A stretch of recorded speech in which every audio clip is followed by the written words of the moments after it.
Oscar Pistorius has cried and dry-retched as a South African court heard distressing testimony from a neighbour who tried to resuscitate Reeva Steenkamp on the night she was murdered.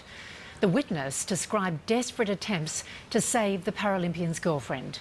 Chris Reason is in Pretoria.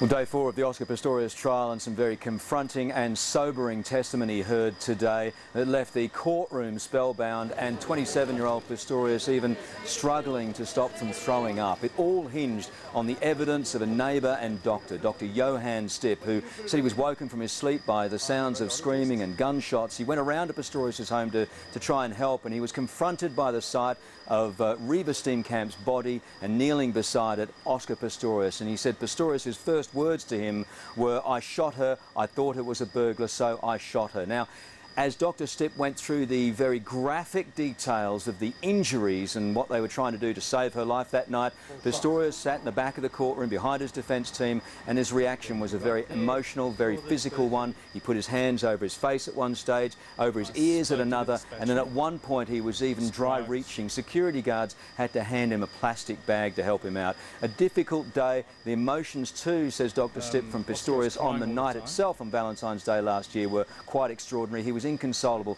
He said, "I shot her. I thought she was a burglar and I shot her." He said at one stage while he was praying that he will dedicate his life and her life to God if she would just only live and not die that night.